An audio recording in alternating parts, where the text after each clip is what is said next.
All right, the fire alarm is still going off intermittently, so let's see how this works outside and if it's less annoying. Besides, it's a beautiful day.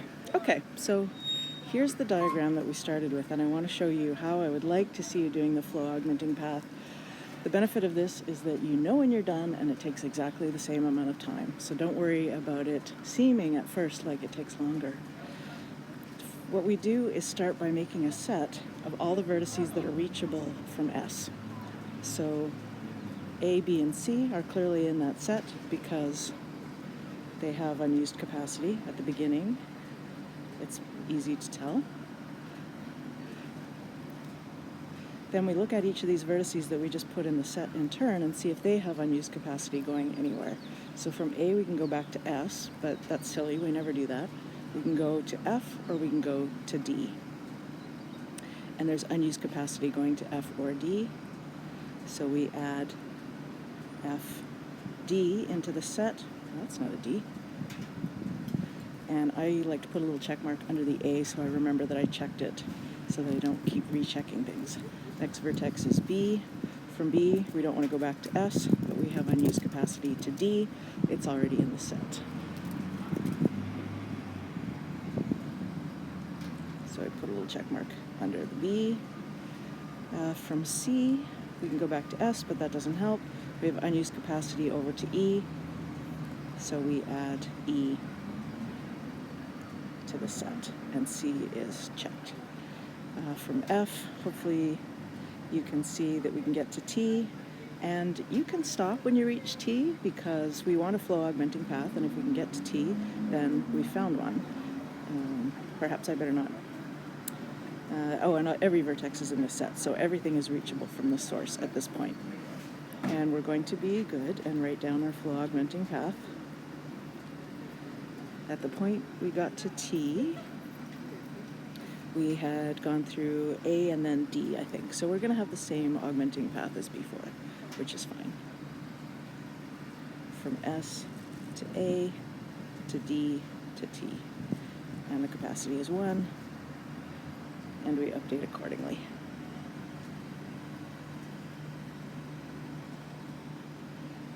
Now, for our second flow augmenting path, say that was cycle 1, and this would be cycle 2. We can't get to A directly from S anymore, so I won't even highlight it, but we can still get to B and C, so they are in our set of reachable vertices from S. From B, we can go back to S, but that doesn't make sense, or we can go forward to D. So D is in our set.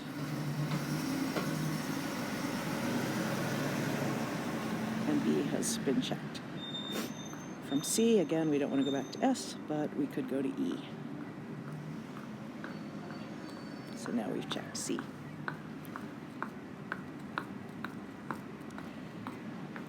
And from D, we can't go forward to T because it's saturated, but we can go backwards to A because that has, if we think of this direction as being backwards, we've got a non-zero flow going backwards. So that's a legitimate move at this point. So we're going to say that A is reachable because it's reachable from D. But we can't go from D to B because that would be backwards and it's 0. And I'm just using the convention, by the way, that from the left side to the right is forwards and from the right to the back is backwards. We could put arrows on these to indicate that, but there's really no need. So we've checked D. From E, we can't go backwards to C because it's got 0, but we can go forward to T. So from here we've gone from E to T, so that's good because now we know that T is reachable. And what was the path we took to get there? We were checking E, so S to C to E to T. And I guess this is the same as last time, but that's okay too. S to C to E to T, we've updated those. Now, flow augmenting path. Let's This is iteration number 3. From S, we can get only to B.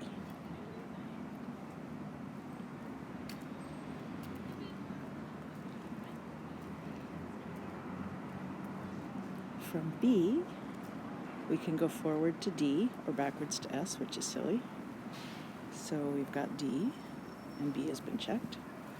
From D, we can go backwards to A because that's non-zero. We can't get to B because that's 0, and we can't get to T because it's saturated, so D to A is our only choice.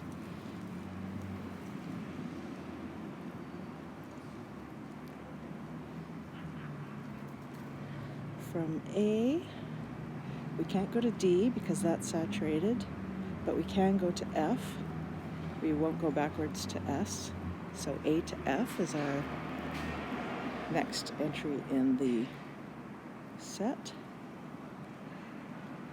From F, we can't go backwards to A because it's 0, but we can go forwards to T. So there we go, we've got T in our path, which means we've got a flow augmenting path. And it was a little complicated, but we went from S to B to D to A to F to T with a capacity of 1 as always. So let's do those updates. I'll do them in green because this picture is getting confusing. S to B is 1. D, now that's a 1. This is back to a 0. This is now a 1. And this is now a 1. And you could stop here because you can see we've got the maximum going out of S and coming into T. So we're going to have a flow of 3, meaning that we have a bipartite matching of 3 edges, which is the maximum you can have with 3 in each part. But just to show you how the algorithm tells you when you're done, let's do one more formally an iteration. Because what you'll do when you look for this set, well, vertices reachable from S are nothing. So when we write our final cut, remember a cut is 2 sets, capital S and capital T, that divide the vertices of the original graph. So S is just S, and T is the rest of the graph, which is all the vertices that are not reachable from S. So that's how you formally write a cut in forms of S and T. And then we do often use the line notation to kind of show what it looks like. So let's use a big yellow line to show that S is the only thing on the left side of the cut, and the right side of the cut is everything else. So I hope that helps a little bit and show you how in these types of problems you can still have a backwards arc. I'll see how the video and sound quality is on this, but hopefully I'll be able to post it soon. See you soon. Bye.